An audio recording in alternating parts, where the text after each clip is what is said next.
Well, So give me far, the they've been on optimism point. about SpaceX. Is there any, what's the good thing's going to happen here? When are we going to see 250 again? Well, retail is stupid, and the foreseeable TAM of space is infinite. So if yield's going up, Man, everything mortgages is are war priced off related. the 10-year. It all comes back to it. It's the first domino. It really really does. is. Yeah, and the thing that we gotta really track and worry about are those yields getting higher.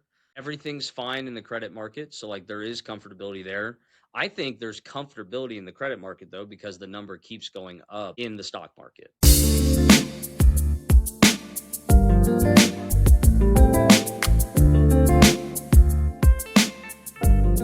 Welcome to Bullish and Beyond. It's Beery the Bull. I'm your AI co-host. Join myself, Brian the Mac Man, and JT Knows Things while we dive deep into the world of stocks, crypto, and how to live a bullish life.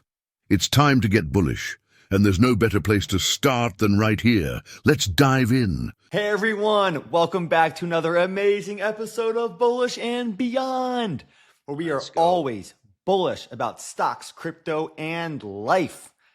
And wow, the market has been wild. So much action going on with both the stocks and the macro environment. We got Apple hitting all new highs. We have NVIDIA getting crushed on latest round of loan commitments. We have SpaceX and Tesla down, Rocket Lab down. So things are really all over the place. And a lot of it has to do, I think, with the macro uncertainty. And JT knows things. He is our macro man. JT, break it down. What should we be seeing in the macro environment that should make us either uncomfortable or comfortable these days? Well, I cannot provide comfort. I wish I could. My crazy, like you're a lunatic, like you're an alarmist, whatever, thesis is looking more and more like, wow, maybe I got it right and it's not good. I'm not happy about that. But all of the debt yields are up. That's one thing to look at. That means that all of the loans that we take in a retail And they've stayed up. sense, they've stayed up. Yeah. I saw the treasury yield was up at its highest point for 14 days in a row. Yeah, and That can't be good. No, and the reason why it's not good is debt gets more expensive. So for people that don't know that, basically the 10-year And treasury everyone yield, is borrowing.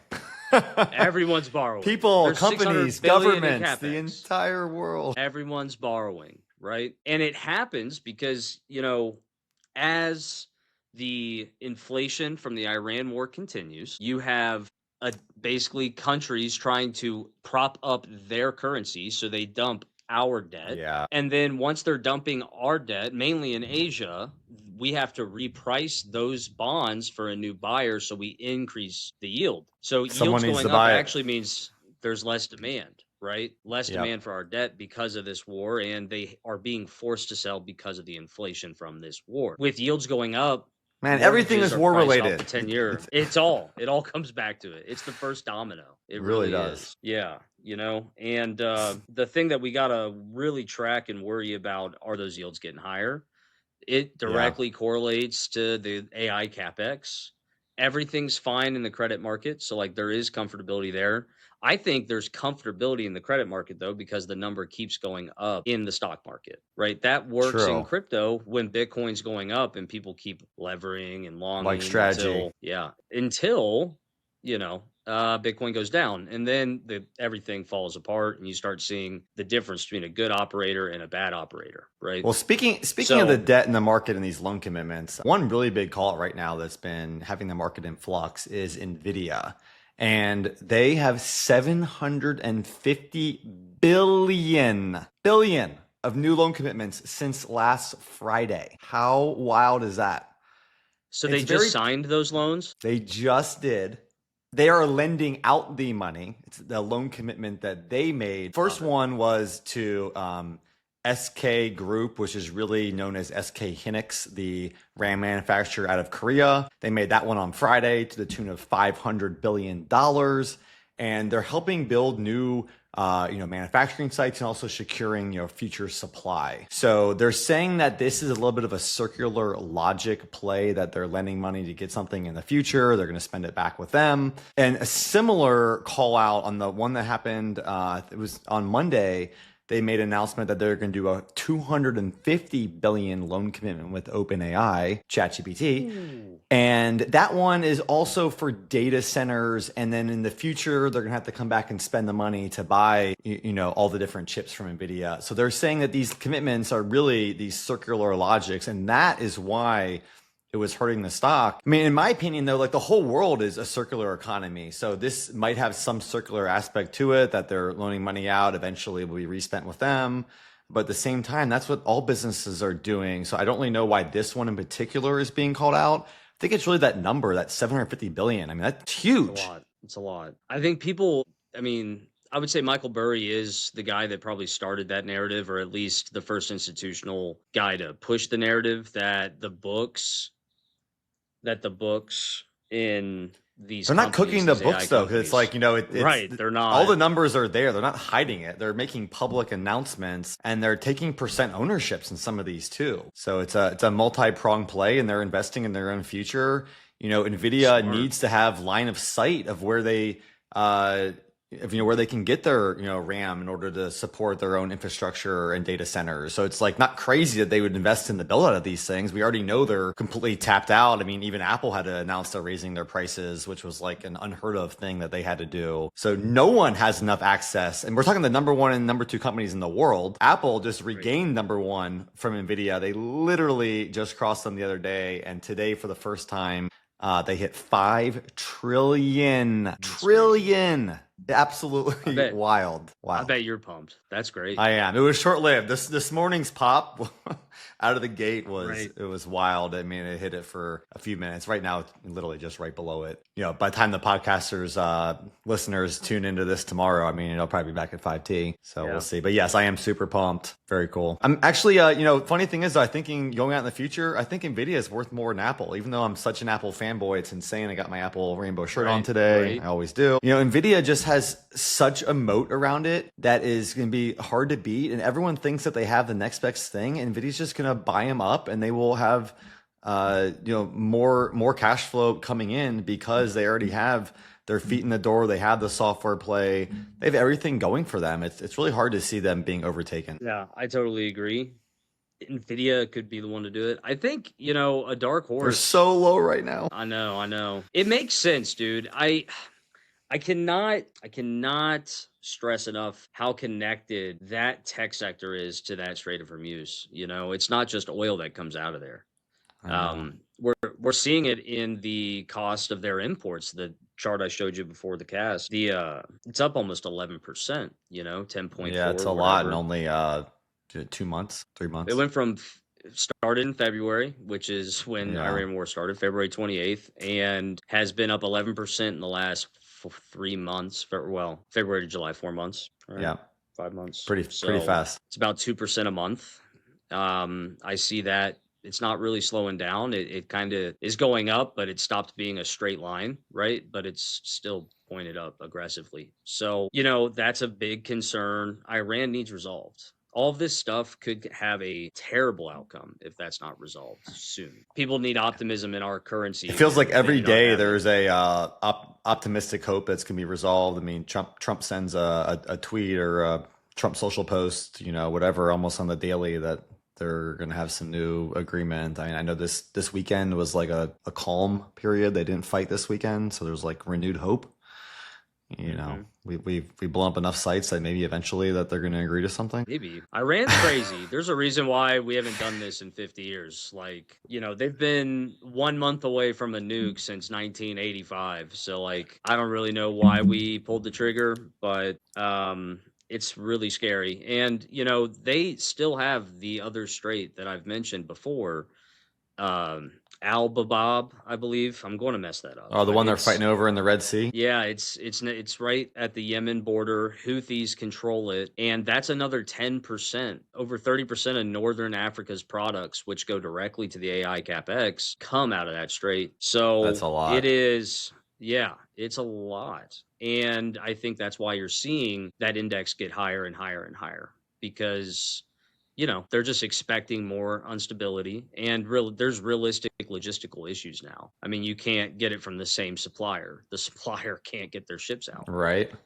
and there's I nothing. mean, the we supplier thought can this do was about going to like really rock the world, and obviously it has in a lot of ways. I mean, the one thing that I've researched that why it hasn't maybe hurt the world as much by this restriction of oil is that China's oil usage has actually gone down, which is like I don't know if it's timing or if it's because the pricing changed for them or something like that. But the fact that it aligned pretty well with this war, it's very interesting, and it's helping the rest of the world by not having an over demand of oil. I'm concerned it's actually their record pace of nuclear energy as a country. It's pretty incredible. They're like 15 years ahead of us, and they put 50 on times more nuclear sites happening than the US at the moment. Yeah, I think they're turning on 7 and half a year. Are you I mean, kidding they got the me? whole country. Yeah, it's insane. Like, wow. Can you they imagine have if we a- rallied our country and we did some of these infrastructure projects? Like, I literally don't understand what is going on that we're the best Yeah. country in the world and we are not leading some of these infrastructure plays. I mean, Oklo, I supposedly by next year they're going to have some of these sites, spun up. But if the government actually put some money behind it, clearly it would go faster. I'm not saying it should be state owned, but like, Right. Yeah. I mean, our government could just improve our grid. Like that is their responsibility. that would be helpful. That would be helpful. Right? Like that is they used to build dams. They used to focus on our energy infrastructure. They've ignored it for 50 years because they're defending the petrodollar in the Middle East. Yep. China's been, if you go look at it, China put 13 trillion into infrastructure across the globe. We Wow. spent 14 trillion on the Middle East. I mean, it's clear what we're prioritizing. Yeah, we could have done something else with it. In the One same other time issue too is it takes so long to get permits. Like if you're looking at opening up a gigawatt data center, it could be years of permitting and fighting with the cities and towns to get it all approved and stuff like that. China just rubber stamps it and says, please proceed. Like I don't think there's any way. I think it's same day. Yeah, they're I mean, basically a communist country. they're not asking the townsfolk whether they would like a data center. It's not up to them. Right. It's not up to Here people are voting them down, and I get you don't want a data center in your backyard. I don't want a data center in mine in particular. But if you live in the middle of nowhere and someone's building a data center and it's going to support the whole town, maybe it's not the worst thing. Yeah, I don't know. It's hard to tell. I'm watching this documentary of one they put pretty close to these apartments, and a lot of people have gotten sick, can't live there. Yeah, and the water in the area is petrified. It's disgusting. I mean, it's pretty interesting. It's hard to. They need to be held to higher country, standards. Like, okay, we don't want bad water for anyone. Okay, so if you want to put this gigawatt data center, you need to have your own water treatment plant on site. Like, I mean, there seems like you want to do this, now you get to do that. Yep, I agree. That would be a great way to handle it. It's a tough issue. I think the biggest issue is the groundwater, because where, Ohio is selected. We have some of the best estuaries and water systems from the Ohio River in the country. They love Ohio. There's one in my backyard that they're trying to put in Mount Orb. It's undisclosed where, but there's not a single person wanting to pass it because for 2 miles, the groundwater would be corrupted, all the crop would die, and the animals would have to, literally you're agreeing to have your land destroyed, and the only thing you get from it is a higher electricity bill and destroyed water. So, there's really no incentive for anyone to do it, not including sounds like they need to change the incentives. Like it needs to be that there's less taxes for the citizens in the towns that have these data centers, like some kickback to say, hey, if you do live in this environment that isn't quite as good and you need to buy different water, at least you get some upside on the taxes. I don't know if tax break is the whole answer. I definitely want people to have clean water. Trust me on that. I'm all about my good water. So we just got to figure out a better way. It's either incentive or it's engineering. It's probably both. A little bit of both. Yeah, I think so. We got to figure out how to not use groundwater. We got to figure out how to reduce the noise, and we got to figure out how to make sure the people are not left behind. If they lose their job, due to this stuff too, and their bills go up, they need to be compensated. They almost like oil. What if they were paid for their water rights, just like oil rights, and you could sell your water rights? And you could be making tens of thousands of dollars a month. That will lighten your load and probably get people to do it. That's how oil companies have done it for people be years. Moving there if that was the case. So you're gonna pay me $5,000-$10,000 a month for me to have 10 acres out near this thing? Great. Yeah, just for water rights, right? That makes sense. You could also get tax depreciation for the destruction of your land. That's what oil does. That's how I get the 90%, off. It's because you get these intangible drilling costs that they allow you to write off against your active income, and then you can depreciate the land because it's worth nothing when it's over. So, there's tons of options. It's just, do they give a shit about us? That's the question. I would love to hear from our listeners if they have any other suggestions or like any of these ideas. I mean, super interesting convo that I'm not sure that we're having on a national level. I think it's only being happening in these, micro environments where these data centers are going up. But we need to come up with a plan for this. Like, clearly, we're going to have more data centers. So what's the best path forward? We're going to need them indefinitely. I mean, at some point, they're going to be in space, I guess. So that, that's Elon Musk's vision. So what remains to be seen. Speaking of Elon Musk, his companies are taking a beating. Before we get into the next topic, make sure you hit that subscribe button so you don't miss anything. We bring content to you week over week from the market at Bullish and Beyond. Hit that subscribe button now. Wow, dude, Tesla is down to about 300 after their earnings. It just got smacked. People did not love the future CapEx spend. I mean, the numbers on the cars are up a lot. Everything was looking good. It's just there's a lot of CapEx spend to get these robots off the ground, and the new Cybercab spun up, and they don't have enough cities going live yet with autonomous driving. They actually just announced Miami and Orlando are going live. So, more coming on, but that Cybercab is still not out for full autonomous. Maybe end of the year, they're still saying, I'm probably getting it next year. But until we get some more cash flow out of that, I think the stock is going to have some headwinds, unfortunately. That's interesting. Yeah, that's very interesting. I could see that being the case, though. I mean, people love to shit on Elon. They just do. And he's always been investing in the future. I mean, he's been talking about this since 2015. Yeah. He's been investing in it since 2014. He's willing to go broke over it. I mean, it's crazy. Yeah, he don't care. I mean, SpaceX is now below.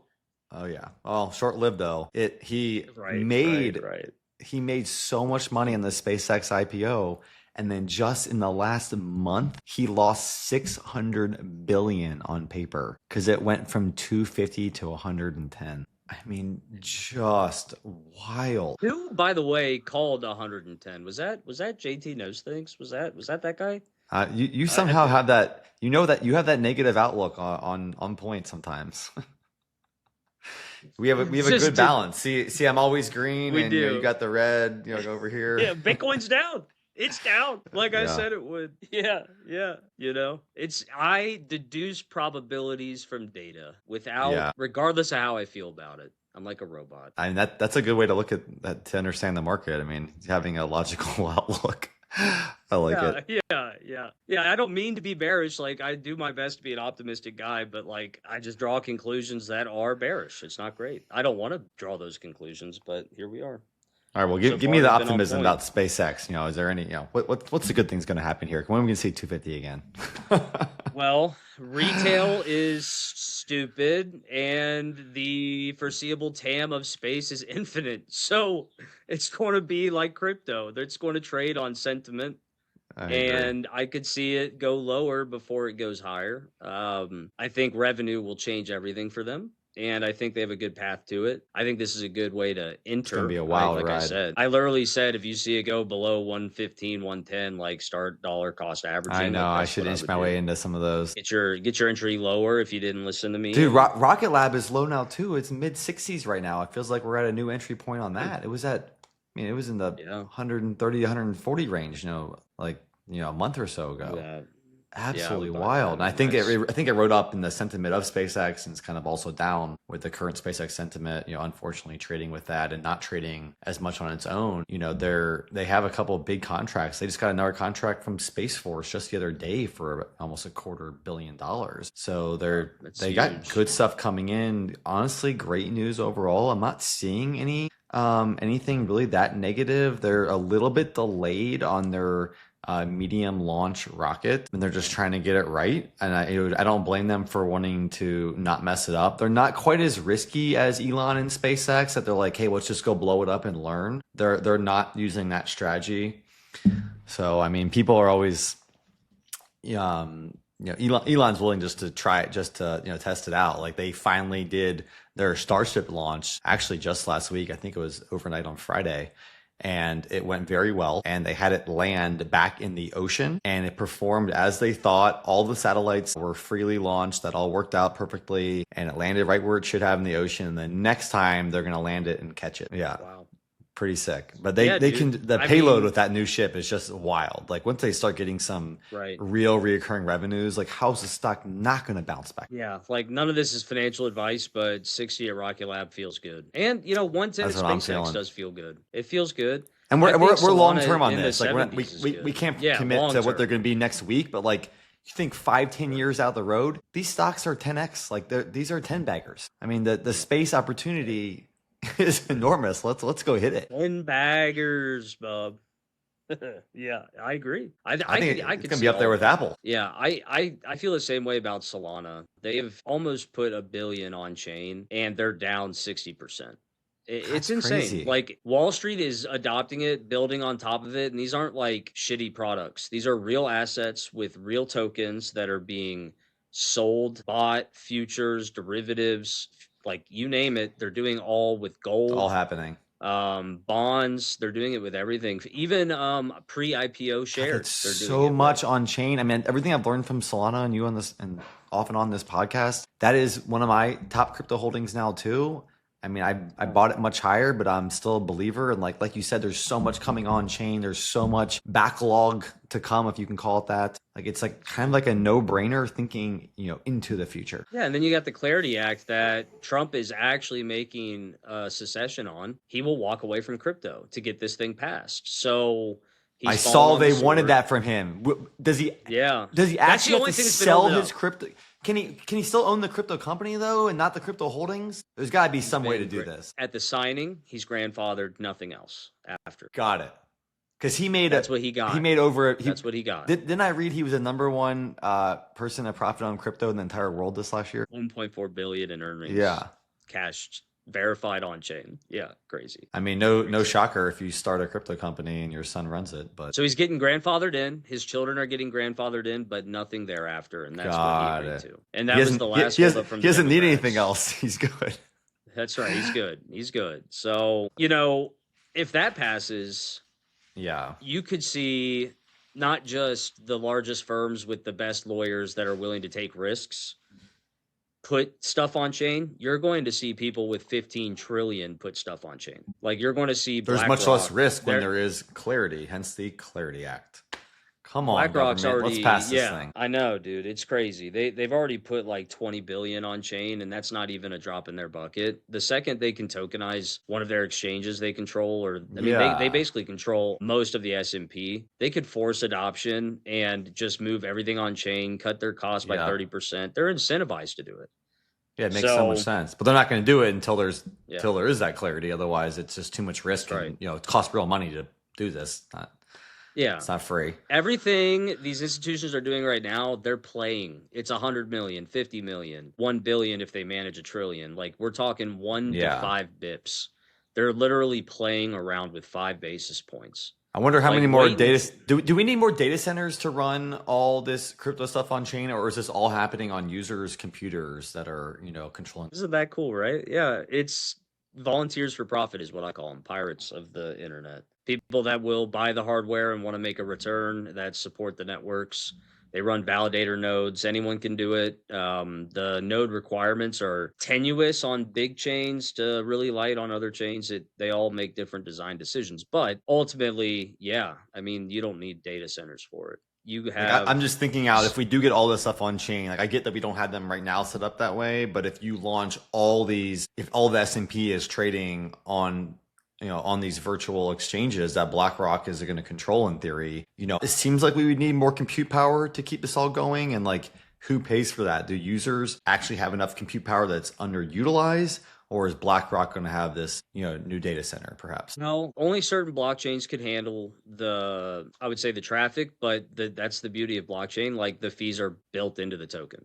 So like Okay. Your transaction fees, like all the infrastructure that would make it possible, will be covered by what you're already doing on chain. And then you got Tokenomics. tokenomics, that's right. And then you got the agents that'll likely be doing everything for us, right? In the future, it's going to be like, hey, hey, robot, can you move $500 out of my savings to my checkings and invest it into my Coinbase Bitcoin, or put it into my 401k, and it'll just know what to do, and it can move all the money on chain. You Yeah. can't do that right now. None of the systems would work, but interoperability is native to like the same environment. So like if it's all on Ethereum, it's interoperable. You don't need anything like that. So it gets really cool, and then the compute will be needed for the agents doing all of those things. Yes. And there's gonna be a lot of agents running. Lot. Yeah, Hence why NVIDIA should be killing it. Killing it. I agree. Absolutely killing it.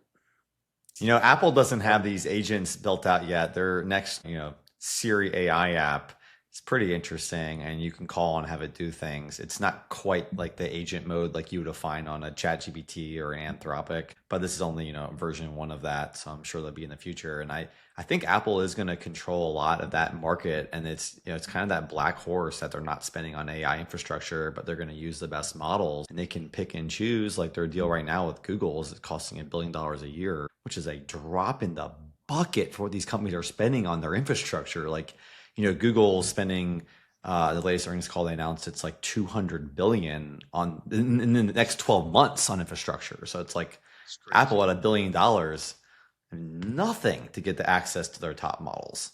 It's crazy. It's a really smart play. It is a really smart play. And the market hates the CapEx spend right now. Oh my God. I mean, I know. I thought Google had a great report. It was, dude, their cloud sales were up 84%. That's insane. The market hated it because the CapEx spend went up. I think people are just really worried about the CapEx and the Iran war. I mean, they can't do all the little flips and flops that I do, but that generally, like if they're not looking deep, that would feel bad. And if you look deep enough, you'll see that CapEx is financed, and that financing is getting tighter and tighter and tighter. And there's 9 of the 18 FOMC members are on record saying there's going to be a hike this year. 17 out of 18 would say that they are worried about inflation, right? So I could see a hike. A surprise hike would make all of this much worse, right? Yes, especially the since cost Trump's of been capital calling will for go up a cut. lot. I mean, NVIDIA's cost of capital in the market, they literally announced that it went up after those 2 deals, which was the most it went up ever, apparently, in a single day. So it's like, there's kind of some negative interest rate consequences to come. JT, God, stop being so negative and getting it right. Come on. I'm sorry. I'm sorry. If Jensen would have just called me, I would have been like, brother.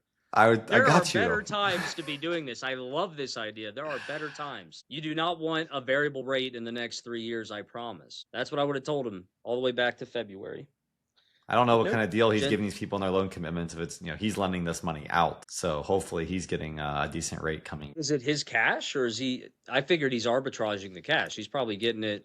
You know what? I couldn't see that data, but I'm just guessing you're right that he's borrowing and then lending it back out. When your company's worth 4.7 trillion, you can get a pretty good line of credit from the bank. Like I said, this CapEx is spent with financing. I agree. I think he took a lot of credit on his shares or his accounts receivable. And have you taken an AR loan in your business before you exited? In the past? Yeah. Yeah. So you know those terms, right? Variable. And you got... If you get upside down, you're in a world of hurt. Yeah, and if those, you need those invoices to hit. You need the money coming in. You need it. And you got... But the people are in line for years willing to pay for his chips. I mean, the Vera Rubin is sold out through 27, they said. So it seems like the money is coming in. Like, I mean, if one company not a concern defaults, like it's like the rest of them are going to be good, Their spread is my concern. If they're loaning at 6.25 and then they're giving it at 8, that's a tight spread.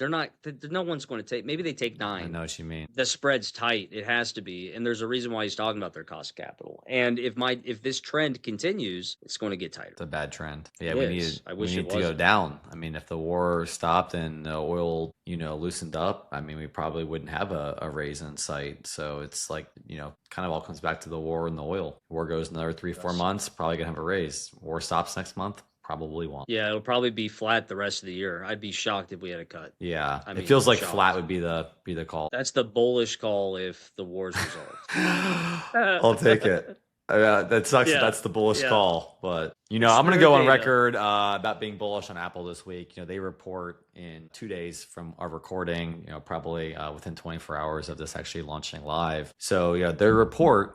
People are worried that they're going to have some margin pressure, and I think there might be a tiny bit of margin pressure. They did increase their prices, by a couple $100, per device, and that's to help alleviate that future margin pressure.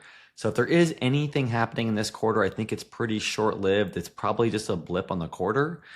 But I expect a pretty good increase in revenue. I mean, everything I've been seeing is the iPhone sales have been doing still really well, especially for this time of year, kind of leading up to this next cycle of the iPhone 18, 18 Pro that'll come out the end of September. That's kind of just a general timeline. So I mean, everything's been going great. MacBook sales been doing well. That MacBook Neo is still pretty much sold out. The Mac Mini, you can't get enough of it. The RAM prices are too high, obviously, so the prices went up. But I still think it's going to be really strong. There's still so much demand for Apple products, and their service revenue and services in general are still growing double digits, and it's a huge number now. It all goes back to their moat, which is their distribution, brother. That's the fundamentals. That thing, you said what, 2 billion? Over 2 billion now, 2.5 billion total. Yeah, it's insane. $1 a day service is 2.5 billion a day.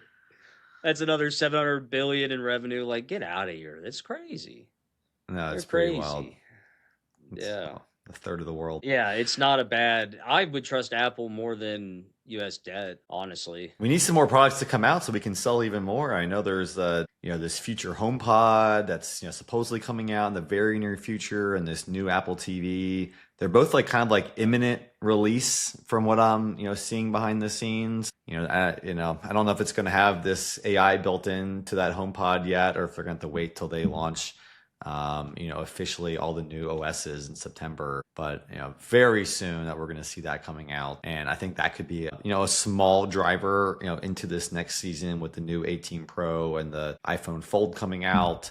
And they're going to have a whole new lineup of MacBook Pros coming out with the latest chips here, and then they're going to have a new MacBook Ultra. It's going to be touchscreen also. So I mean, there's a lot of stuff coming, and I think that there's going to be a decent sized upgrade cycle behind it. And of course, it does help to have the right interest rates. People aren't going to borrow at some absurd percent on their credit cards and stuff like that. So we do need to have the right macro environment that we always talk about to make sure that this stuff can keep flowing. But I think it's going to keep flowing. Dude, I think we're at a point now where people will skip rent to buy the new iPhone. So I don't know.